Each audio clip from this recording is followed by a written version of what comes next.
If Democrats in Washington wanted to come up with a plan to put Americans in danger, if that was their goal, to compromise our safety and security, I'm telling you, it would look exactly like what they are offering up today. House Democrats just passed a bill titled the No Ban Act. It limits this and future presidents' authority to issue travel bans without first consulting Congress. Today, they're going to pass a piece of legislation that takes power away from the commander-in-chief, takes power away from the individual who was on the ballot and was elected, and gives it to the unelected Secretary of State and Secretary of Homeland Security. And then after this bill's done, they're going to say, oh, by the way, bring in the lawyers, give access to counsel to people coming into our country. It makes absolutely no sense. Well, what does make sense? What they come up with? Nothing. The bill comes after Joe Biden already lifted the Trump-initiated travel bans from countries well known as state sponsors of terror, countries with a history of attacking Americans and the rest of the Western world, countries we know are sending terrorists to America right now. Just this month, Border Patrol agents captured 2 illegals from Yemen trying to cross our southern border. Both were listed on the FBI's terrorism watch list and no-fly list, proof that not just drug dealers, sex traffickers, and cartel members are exploiting Team Biden's open border policies, but now it is clear terrorists are too. And today, we are learning Joe Biden's Department of Homeland Security released 15,300 border crossers into the United States without providing them any notice to appear before a federal judge. Nothing. They just let them go, wash their hands of it. That's on top of the 42,000 more already released into the interior of this country since Biden took office. They call it the honor system. I call it insanity. President Biden, if you care about the border, if you care about stopping the cartels who are engaging in all kinds of bad acts, President Biden, you should declare a national emergency and deploy the vast powers of your administration to stop what's happening here. All right, so that is Arizona's Governor Doug Ducey. He's begging Joe Biden, begging him. And Doug Ducey has now declared a state of emergency in his state and deployed the National Guard to border communities. So we are watching border states like Arizona and Texas become totally overwhelmed with the mass influx of illegals. And it is clear many of them are headed north to states like New Jersey, Michigan, Massachusetts, and so many more. All of them, really. And take a look at these photos. This is a little migrant girl abandoned by smugglers in the Rio Grande River this week.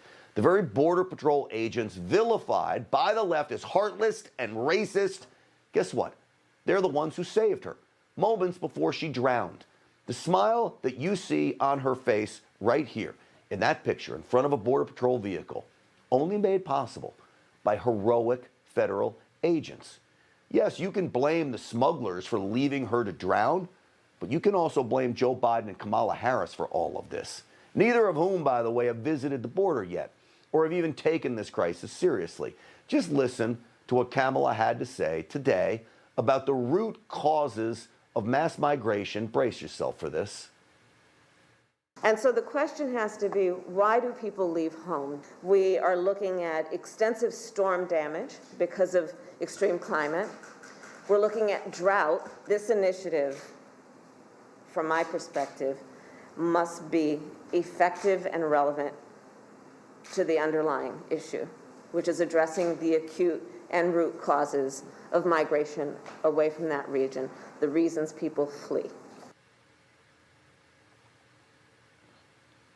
I'm speechless listening to her. Speechless. Climate change? Climate change is the problem for our immigration crisis. A disaster on our border. Extensive storm damage? That is our so-called border czar, okay? This is the crisis the Biden administration caused, not Mother Nature.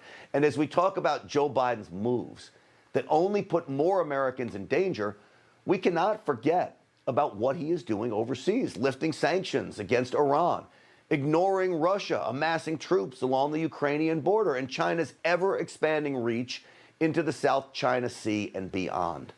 Through Team Biden's weakness, our enemies grow stronger, leaving most national security experts baffled by Biden's bad moves. But our Secretary of Defense, Lloyd Austin, has other concerns. Today, no nation can find lasting security without addressing the climate crisis. We face all kinds of threats in our line of work, but few of them truly deserve to be called existential. You want to know what's existential? A terrorist lopping your head off. Not Mother Nature. Again, they're like robots. Again, climate. They are so focused on peddling liberal nonsense. They seem oblivious to the fact that they're creating an unstable world free from American strength.